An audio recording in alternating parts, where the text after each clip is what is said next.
นกเสียงนกเลยว่าเจอปลาตีนเลย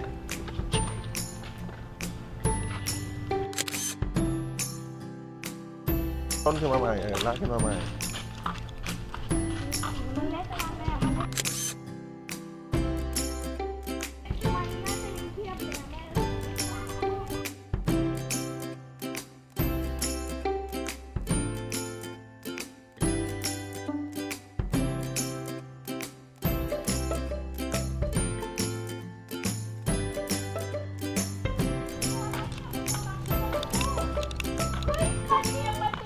ไหน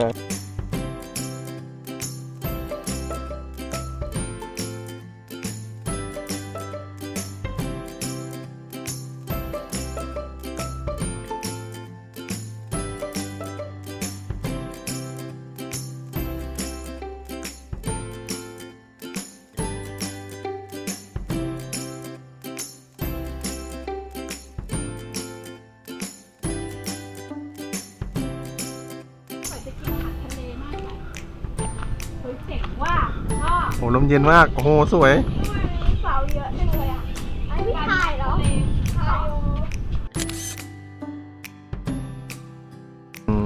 สนใจไงสนใจไม่เห็นไหมมันยังมีนี่คือน้ำจากออกมามันจะไป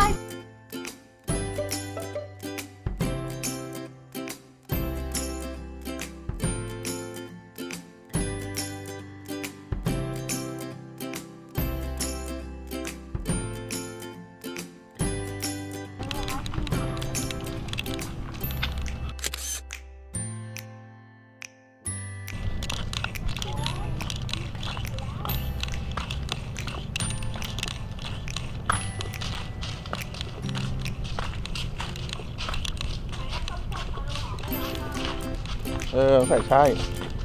ทำไมพ่อไม่ออกฤทธิ์อ่ะ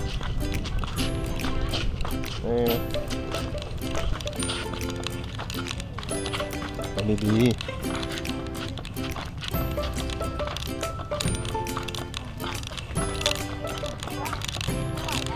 ไปสิ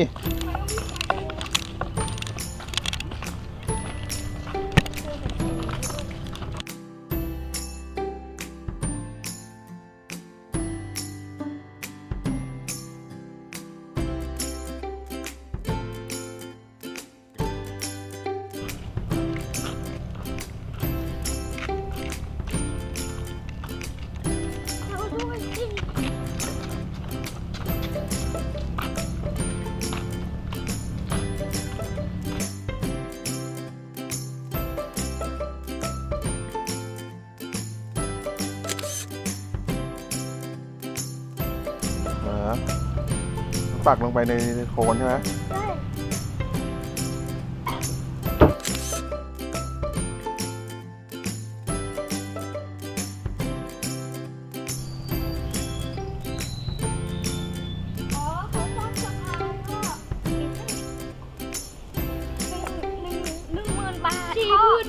กี่บาท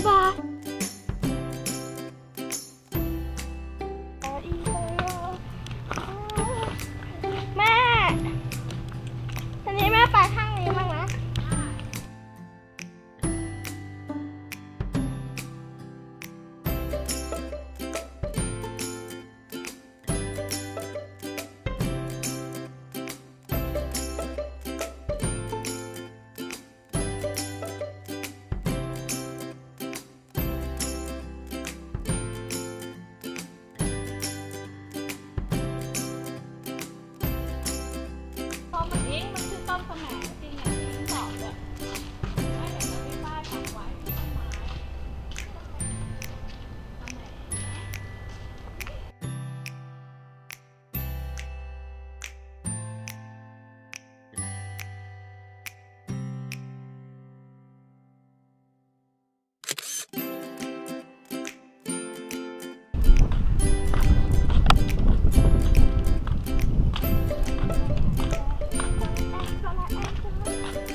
ดีอะ อย่างนั้นน่ะ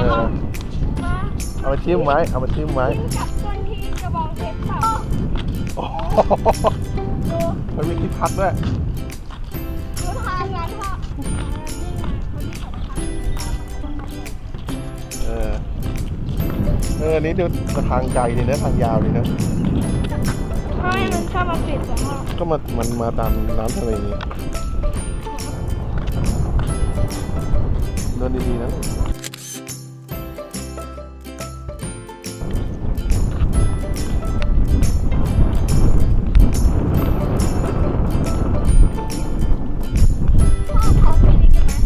ตามแม่ไปก่อนเราจะเดินข้างขวานี่มันจะเข้าไปในป่าดูดินี่ยังไม่จะปลูกไม่เสร็จเลย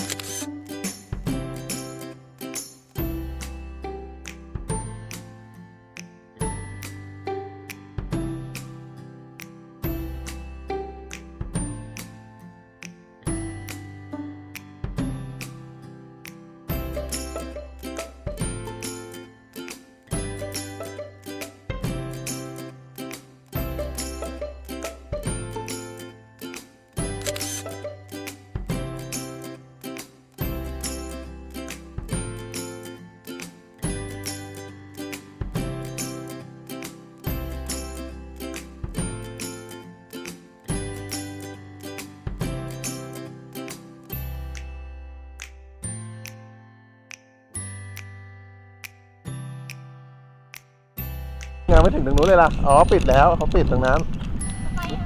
สุดแล้วใช่ไหม ทำไมเหรอ สุดแล้ว คุณตาดูรัดน้ำและปลูกป่าชายเลน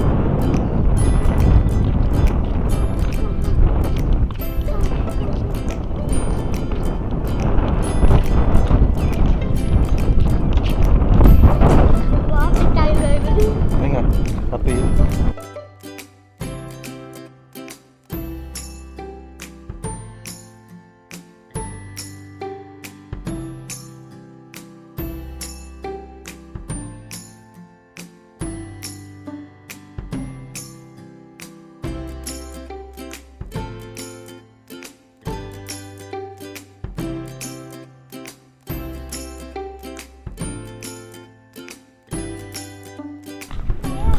ไปพักตรงนั้นกันเหรอเดินต่อไปเลยเหรอ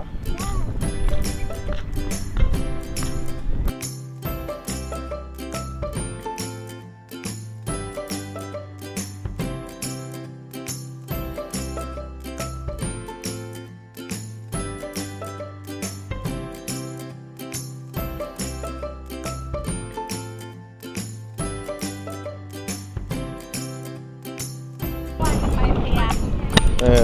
ไอ้ถามว่า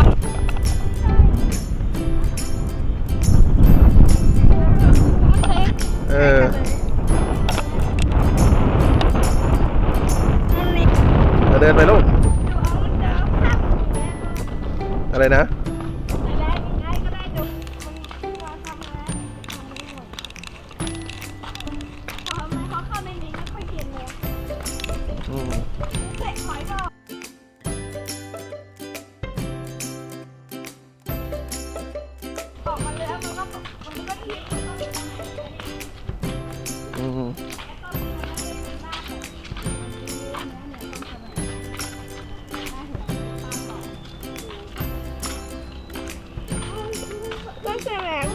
อะไรอะใบไม้มันโดน